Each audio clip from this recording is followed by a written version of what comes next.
Israel और Hamas की जंग का शिकार गाजा के आम लोग ज्यादा बन रहे हैं। यही वजह है कि इजराइल का सबसे अहम सहयोगी अमेरिका भी अब इजराइल पर सीज फायर या जंग खत्म करने का दबाव बढ़ाता जा रहा है। दूसरी तरफ इजराइल के प्रधानमंत्री बेंजामिन नेतन्याहू और उनकी वॉर कैबिनेट सीज फायर के लिए कतई तैयार नहीं है। अमेरिका में इसी साल प्रेसिडेंशियल इलेक्शन होने वाले हैं। प्रेसिडेंट जो बाइडेन की डेमोक्रेटिक पार्टी को डर है कि अगर जंग जल्दी नहीं रुकी तो उन्हें इसका सियासी खामियाजा भुगतना होगा। अब बाइडेन नेतन्याहू आमने सामने नजर आने लगे हैं। रोज की बयानबाजी के चलते दोनों के रिश्ते खराब हुए हैं। ये तमाम बातें न्यूयॉर्क पोस्ट के एनालिसिस में कही गई है। न्यूयॉर्क पोस्ट के इस एनालिसिस को मशहूर स्ट्रैटेजिक अफेयर एक्सपर्ट और कई किताबों के लेखक माइकल गुडविन ने लिखा है। इसके मुताबिक बाइडेन और नेतन्याहू कभी ना तो अच्छे दोस्त रहे और न सहयोगी। दोनों के बीच हमेशा सियासी मतभेद रहे हैं।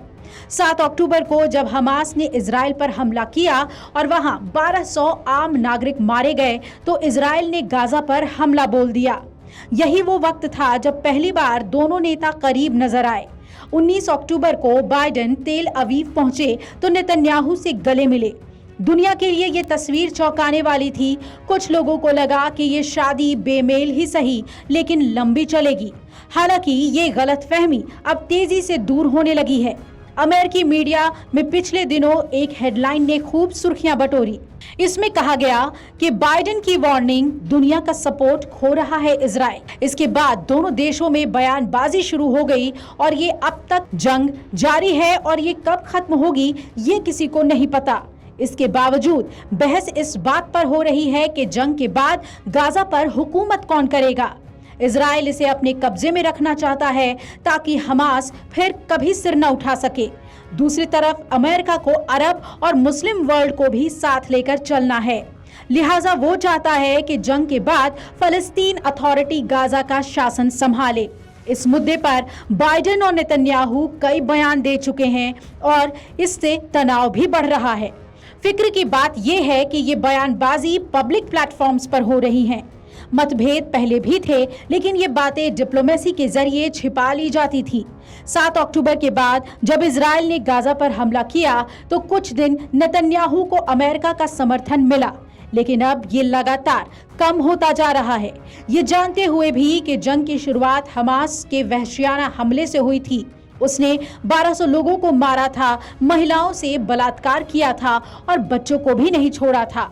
बाइडेन को मालूम है कि आम अमेरिकी इस जंग का खात्मा चाहता है। ज्यादातर वो लोग हैं जो डेमोक्रेटिक पार्टी के सपोर्टर और वोटर हैं। दूसरी बात यह है कि बाइडेन 2024 में भी पूर्व राष्ट्रपति डोनाल्ड ट्रंप को चुनौती देना चाहते हैं। लिहाजा इजराइल का अड़ियल रवैया उन्हें सियासी नुकसान पहुंचा रहा है।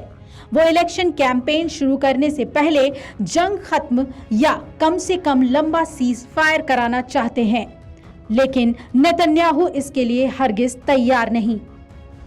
Video desk Amar Ujala dot com. अगर आप ये वीडियो YouTube पर देख रहे हैं तो हमारे चैनल को सब्सक्राइब करें और बेल आइकन को दबाना ना भूलें। अगर आप Facebook पर ये वीडियो देख रहे हैं तो हमारे पेज को लाइक करें।